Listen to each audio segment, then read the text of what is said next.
ሰላም ጤና ይስጥልን በመላው ዓለም የምትገኙ የተወደዳችሁ የሮሃ ቲቪ ተከታታዮች የካቲት 27 2018 ዓ.ም የምሽት ዜናዎችን ይዘንላችሁ ቀርበናል። በሜጫ ቀጠና በተደረጉ ውጊያዎች ያገዛዙ ሰራዊት እንደ ሰደድ እሳት ተለብልቧል። ለአርበኛ ዘመነ ካሴ የተላከ ድሮን ከ100 በላይ ንጹሃንን መግደሉም ታውቋል። ዝርዝሩን ተሙታላችሁ። ባለፉት 6 ወራት ብቻ 42000 ያገዛዙ ሰራዊት መጥፋታቸው ተረጋገጠ። ደቡብ ወሎ የሻምበል አዛዦች ክፍለ ጦራቸውን እየመሩ ፋኖን መቀላቀላቸው አገዛዙን ክፉኛ አስደንግጧል። መረጃውን ይዘናል። አምነስቲ ኢንተርናሽናል በኦሮሚያ ክልል ያገዛዙ ሰራዊትና ታጣቂዎች ንጹሃን ሴቶች ላይ የፈጸሙት ግፍን አጋልጧል። ሴቶች ለወሲብ ንግድ የተዳረጉበት የተባለው ዘገባን እናሰማችኋለን። ኢራን በኳታርና ባህሬን ላይ ጥቃቶችን ስትሰነዝር ዶናልድ ትራምፕ እግረኛ ጦርን ወደ ኢራን ስለማስገባት አዲስ መግለጫ ሰጥተዋል። ውድ አድማጭ ተመልካቾቻችን አብራችሁን ልትቆዩ ከፈቀዳችሁ እነዚህ መረጃዎች በዝርዝር የምናሰማችሁ ይሆናል። የሮሃ ቲቪ ወቅታዊና ሀቀኛ መረጃዎች እንዲደርሷችሁ ቻናሉን ሰብስክራይብ፣ ላይክ እና ሼር በማድረግ አሁኑኑ ቤተሰብ ይሁኑ። በጎጃም ያገዛዙ ሰራዊት እንደ ቅጠል የረገፈበት ውጊያ የተካሄደ ሲሆን ለአርበኛ ዘመነ ካሴ የተላከ ድሮን ከ100 በላይ ንጹሃንን ገደለ። በአፋብን ቴዎድሮስ እዝ 102ኛ ኮር ስር የሚገኙት 11ኛና 22ኛ ክፍለ ጦሮች በጥምረት በመሆን በሜጫ ቀጠና በተለያዩ ግንባሮች ታሪካዊ ድል ተቀዳጅተዋል። ትናንት ምሽት ጀምሮ አገዛዙ ከተለያዩ አጎራባች ወረዳዎች ኃይልና ትጥቅ አቀናጅቶ የማጥቃት ዘመቻ ቢከፍትም በአበረ ይማም ልጆች በጠላት የውጊያ እቅድ ውስጥ ገብተው እንደ ሰደድ እሳት ለብልበውታል። በዚሁ ልህ አስጨራሽ ቀጠና ውጊያ 97 ያገዛዙ ወታደሮች ሲደመሰሱ 35ቱ ደግሞ ተማርከዋል። በተጨማሪም አንድ ብሬን፣ 2 አይኮም ሬዲዮና 3000 በላይ የተለያዩ ጥይቶች በፋኖ እጅ ገብተዋል። ኮሩ ይህንን ድል ለአማራ ህዝብ ባለውለታ ለሆነው ለአርበኛ መዝገቡ አለልኝ መታሰቢያ ይሁንልኝ ብሏል። በሌላ በኩል አገዛዙ በመተከል ዞን ለእርቅ በተቀመጡ ንጹሃን ማህበረሰቦች ላይ በፈጸመው የድሮን ጥቃት ከ100 በላይ ሰዎች መገደላቸው ታውቋል። የአማራ ፋኖ ብሔራዊ ንቅናቄ በቅርቡ በዚሁ ቀጠና ከጉሙዝ ታጣቂዎች ጋር የሰላም ስምምነት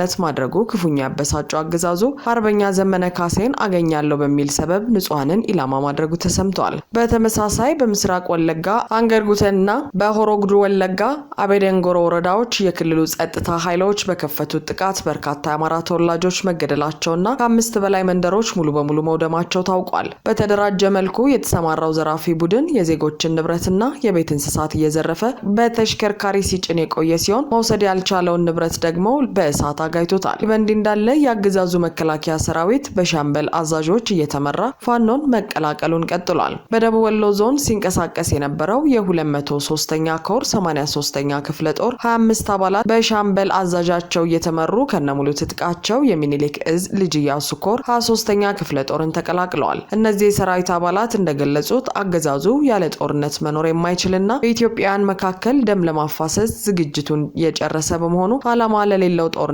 አንሞትም በሚል ወደ ወገናቸው መቀላቀላቸውን አረጋግጠዋል። የሰራዊቱ በቡድን እየፈረሰ ፋኖን መቀላቀል የአብይ አህመድን አምባገነን ስርዓት በውሸትና በፕሮፓጋንዳ መቆየት እንደማይቻል ትልቅ ማሳያ መሆኑን የእዙ የህዝብ ግንኙነት ገልጿል።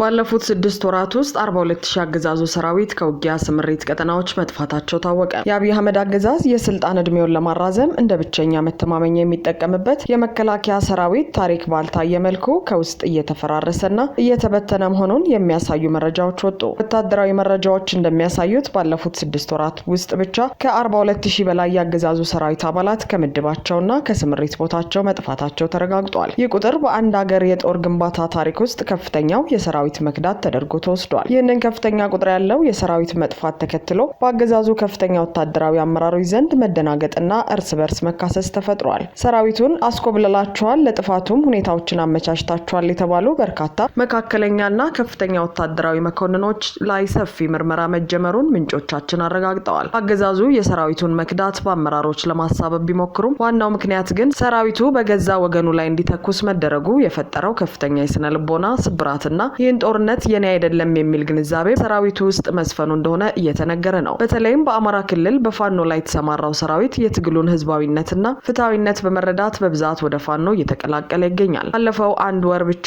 አገዛዙ ጦሩን ከተለያዩ የአገሪቱ ክፍሎች ወደ ትግራይና ኤርትራ ድንበር ለማስጠጋት ባደረገው ስምሪት በመቶዎች የሚቆጠሩ ወታደሮች በመንገድ ላይ ያሉ መጥፋታቸውና ወደ የቤተሰቦቻቸው መሰወራቸው ተረጋግጧል። ለአንድ ግለሰብ ወንበር ተብሎ ወንድምን ከወንድም ለሚያባላ ጦርነት አንሞት አንሞትም የሚል ጠንካራ አቋም በሰራዊቱ ውስጥ እንደ ሰደድ እሳት እየተስፋፋ መጥቷልም ተብሏል። አገዛዙ የጠፋውንና ያለቀውን ሰራዊት ለመተካት በየከተማውና በየገጠሩ ወጣቶችና ታዳጊዎችን በግዳጅ እያፈሰ ወደ ስልጠና ማዕከላት ቢወስድም ውጤቱ ግን ከሽንፈት አልዘለለም። ከስልጠና ማዕከላት በቡድን እየጠፉ የሚበተኑ ወጣቶች ቁጥር በከፍተኛ ሁኔታ መጨመሩን መረጃዎች ያመለክታሉ።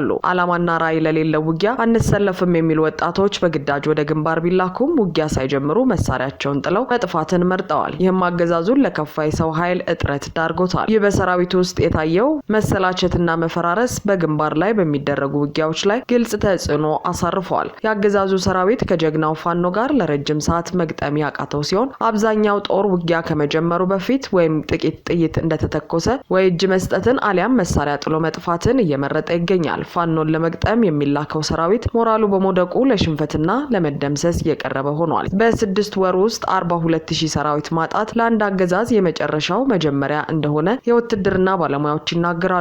አገዛዙ የገዛ ወገኑን ለመጨፍጨፍ የገነባው መዋቅር አሁን ራሱን መከላከል አቅቶት በገዛ አባላቱ እየተናቀ መሆኑን መረጃዎች ያረጋግጣል።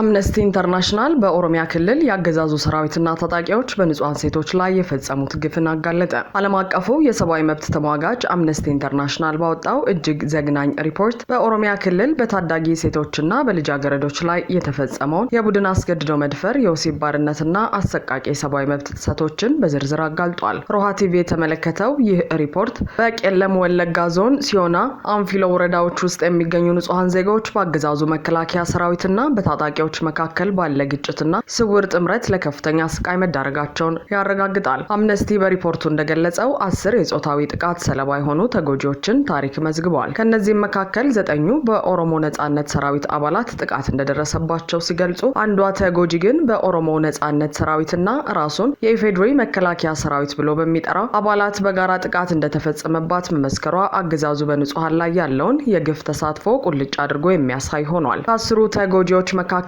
5ቱ ለቀናትና ለሳምንታት የዘለቀ የቡድን አስገድዶ መድፈርና የወሲብ ባርነት ሰለባ መሆናቸው በሪፖርቱ ተመልክቷል። ሪፖርቱ ጥቃት ከደረሰባቸው 10 ተጎጂዎች መካከል 7ቱ ዕድሜያቸው ከ18 ዓመት በታች የሆኑ ታዳጊዎች መሆናቸውን ሪፖርቱ አስደንጋጭ አድርጎታል። ከነዚህም ውስጥ 3ቱ ገና የ17 ዓመት ታዳጊዎች በነበሩበት ወቅት የአሰቃቂ ድርጊት የተፈጸመባቸው ሲሆን ይህ ግፍ በጥቃቱ ብቻ ሳያበቃ በሁለት ተጎጂዎች ላይ ያልተፈለገ እርግዝና ማስከተሉንና አንዷ ሴት አሁንም በእርግዝና ላይ እንደምትገኝ አምነስቲ ያረጋግጧል። በርካታ ተጎጂዎች ጥቃት የተፈጸመባቸው የወንድ ዘመዶቻቸው የአካባቢው መንግስት ሚሊሻ አባላት ናቸው በሚል የበቀል እርምጃ እንደሆነ ተገልጿል። ጥቃቱ የደረሰባቸው ሴቶች ዳግም ተመልሰው ሊደፈሩ ወይም ሊገደሉ ይችላሉ በሚል ስጋት ከመኖሪያ ቀያቸው ተፈናቅለው ታጣቂዎቹ የመኖሪያ ቤቶችን በማቃጠል ዜጎችን ለአስገዳጅ ስደት መዳረጋቸውንም አምነስቲ በሰነዱ አስፍሯል። አምነስቲ በሪፖርቱ መጨረሻ ላይ አገዛዙ እንደ አውሮፓውያኑ አቆጣጠር ከ2019 ዓ.ም ጀምሮ የኮሚኒኬሽን አገልግሎት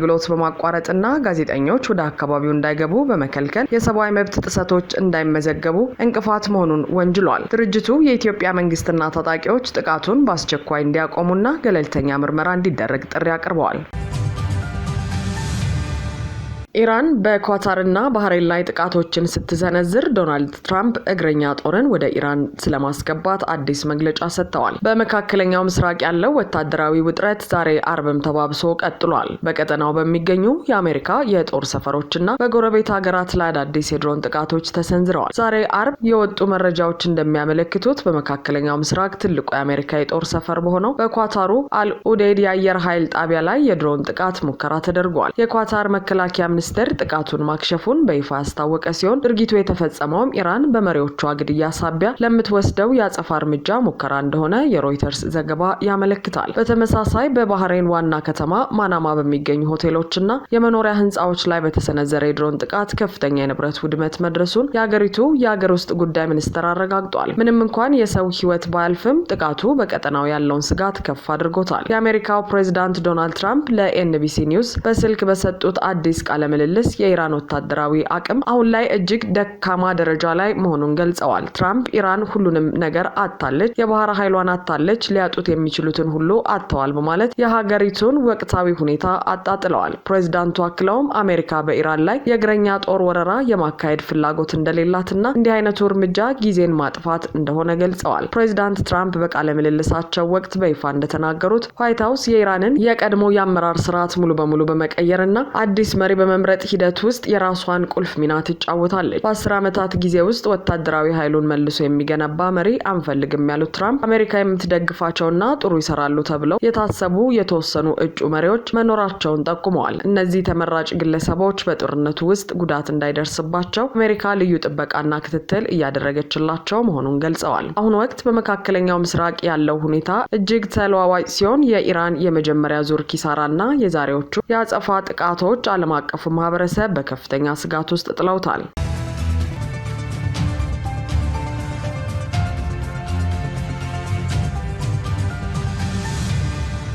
አድማጭ ተመልካቾቻችን የሰዓቱ የሮሃ ቲቪ ዜናዎች የተከታተላችኋቸውን ይመስሉ ነበር። አብራችሁን ስለነበራችሁ ከልብ እናመሰግናለን። ሰላም።